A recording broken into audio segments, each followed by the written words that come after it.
Hi, I'm Gabby, And I'm Sarah. and we have a little video to show you on how to understand and how to manage your asthma. So to start, we're first going to talk about the tools that you're going to be using to manage your asthma, which are a peak flow meter, a salbutamol inhaler, and finally an aero chamber. So this device is called a peak flow meter, and its purpose is to monitor how your lungs are doing and functioning. It specifically measures how well your lungs are able to expel air, and the force of air is measured in liters per minute, and it will give you a reading and your result on a built-in numbered scale. So this is your inhaler, and this holds all the actual medication. So the salbutamol medication is called a bronchodilator, and what that fancy medical language means is that when you use it when you have some trouble breathing, it's going to make your airway a bit wider, which will help you breathe better. So the last tool is your aero chamber, and you're going to use this along with your inhaler. What this does is it takes the medication from your inhaler and it allows it to be effectively delivered to where it needs to go in your body. So the key to stop an asthma attack is to recognize and treat your asthma flare-up early. This includes recognizing the signs and symptoms of an asthma attack and being aware of the factors that triggers it.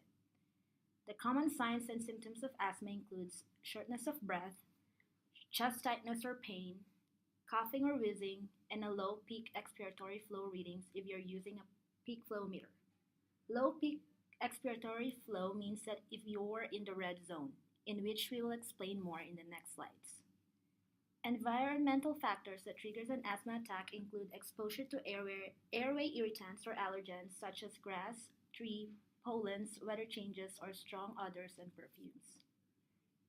Stress, physical activity, exposure to tobacco or secondhand smoke, and some comorbid conditions such as GERD can also trigger an asthma attack. An important part of managing your asthma is planning ahead to make sure you have what you need at all times.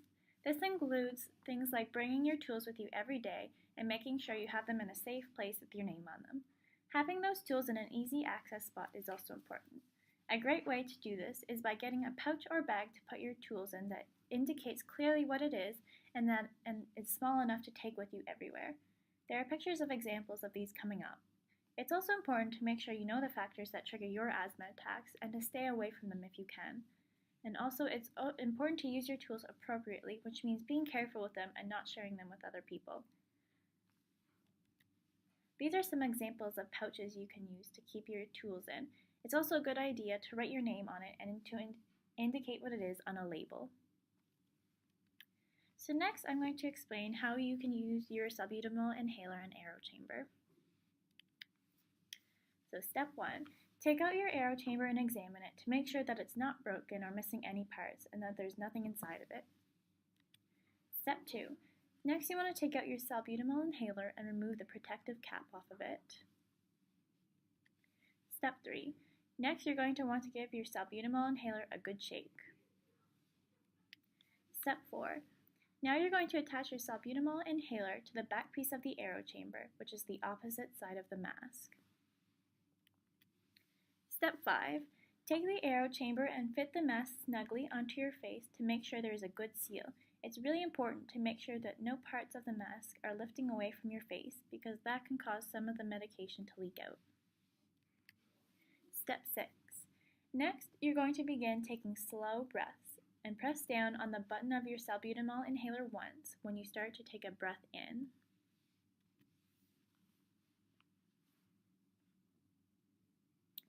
Make sure to keep the mask on for 5 to 6 more breaths after you press down on the button of your inhaler.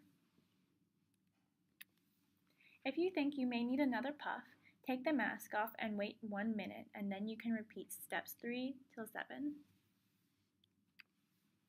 If your symptoms show no improvement after using your inhaler and aero chamber, or if they get worse, it is very important to tell an adult so you can get proper medical attention.